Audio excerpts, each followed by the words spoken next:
কোন যুগের মানুষ মা? আমরা হলাম কলি যুগের মানুষ। আমরা হলাম কলি যুগের পাপিষ্ঠ মানুষ। ধর্ম কর্ম সব জলাঞ্জলি দিয়ে আমরা অধর্মের পথে গিয়ে চলেছি, তাই কিনা মা? আমরা অধর্মের পথেই যাচ্ছি তো। আমরা ধর্ম কর্ম সব জলাঞ্জলি দিয়েছি। তাই পদকর্তা কি বলছে? কলি ঘোর তিমিরে গ্রাস হলো জগজনে, ধর্ম কর্ম রহুদূর। কলি, কলি কথার অর্থ এখানে বোঝাচ্ছে এই কলিযুগ। কলিযুগকে বোঝাচ্ছে। ঘোর কথার অর্থ কি? ঘন। তিমিরে কথার অর্থ অন্ধকার। গ্রাস হলো জগজনে। এই কলি ঘোরের তিমির অন্ধকার আমাদের এই কলির জীবকে গ্রাস করে রেখেছে। কিসে গ্রাস করে রেখেছে? মায়ার বাঁধনে গ্রাস করে রেখেছে, তাই নয় কি মা? মায়ার বাঁধনে আমাদেরকে গ্রাস করে রেখেছে এই কলির যুগে। আমরা এই কলি যুগের সমস্ত ধর্ম কর্ম সব জলাঞ্জলি দিয়েছি। সবাই কি করে চলেছি গো মা? সবাই শুধু বলি এগুলো সব আমার।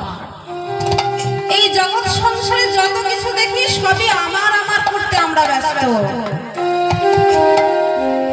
স্ত্রী আমার, স্বামী আমার, পুত্র আমার, কন্যা আমার, বন্ধু আমার, বান্ধব আমার, জায়গা সম্পত্তি বিষয় আশয় আমার। কিন্তু সবই যদি আমার হবে তাহলে একবার ভেবে দেখুন তো মায়েরা, ও বাবা ভেবে দেখুন, তাহলে আমি কার? আমি কে? আমি কোথা থেকে এসেছি?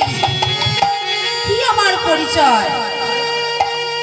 কি আমার পরিচয়? আমরা কেউ জানি না। আমরা সকলে মিলে মানে আমার আমার করে যাই। ও বাবা, এই জগৎ সংসার থেকে যখন আপনি বিদায় নেবেন তখন আপনি যে বাড়ির মালিক ছিলেন সেই বাড়ি কি আপনার সঙ্গে করে নিয়ে যাবেন বাবা? নিয়ে যাবেন না। সেই বাড়ি কিন্তু সেখানেই থাকবে, আপনি চলে যাবেন। আপনার সেই বাড়ির মালিক তখন অন্য আরেকজন হবে। ও বাবা, স্ত্রী আপনার, আপনি যখন এই পৃথিবী ছেড়ে চলে যাবেন আপনার স্ত্রী কি আপনার শেষের দিনের সঙ্গী হবে বাবা? হবে না। তাহলে ভেবে দেখুন, স্ত্রীও কিন্তু আপনার নয়, পুত্র আপনার তাও নয়, কন্যাও আপনার নয়, তাহলে ইহজগতে কেউই আপনার নয়। তাই মহাজন বলছে, আপন আপন করছো যারে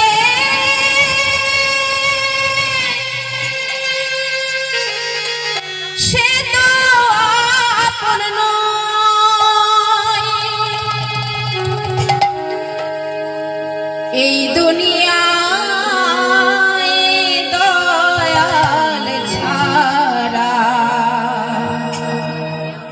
কেউ তো আপন নয়। কি গো মায়েরা, তাই নয় কি? ও বাবা, তাই তো। এই দুনিয়ায় কেউ আপন নয় বাবা, সবই কিন্তু মিছে মায়া, সবই কিন্তু মায়া। তাহলে আপন যদি কেউ হয় সে হলে আমার এই ভগবান, এই বিশ্ব ব্রহ্মাণ্ডের মালিক।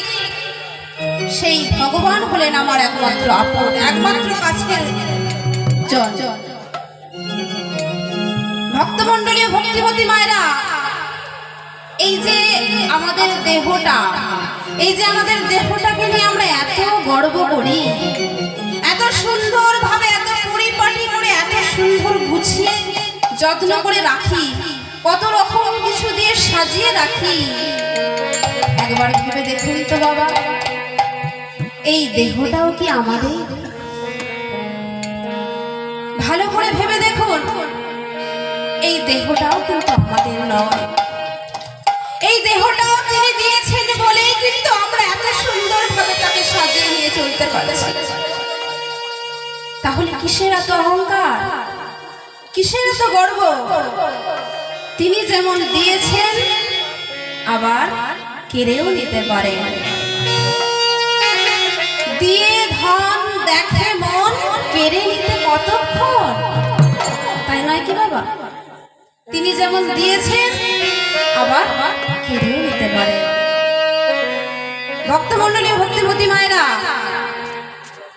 আমাদের এই জন্ম মৃত্যুটাও কিন্তু 7 দিনের, আমাদের এই আয়ুটাও কিন্তু 7 দিনের।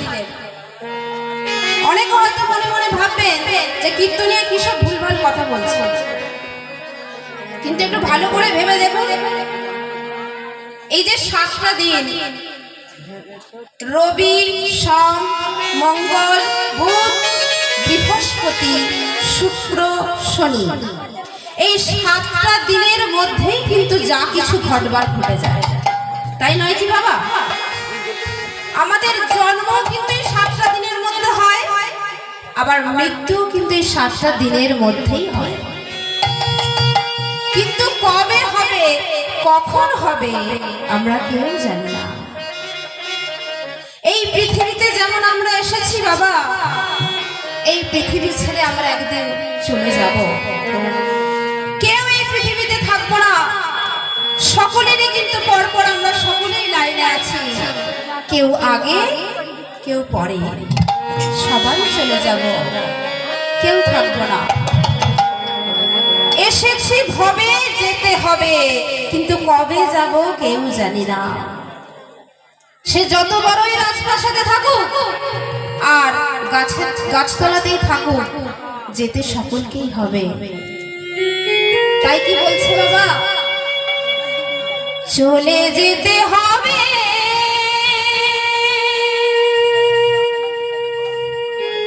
সকল ছেড়ে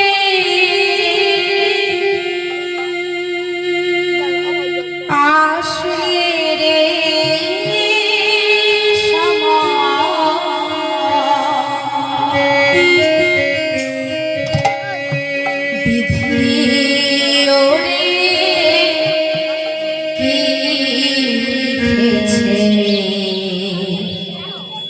কখন কার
राजे पासा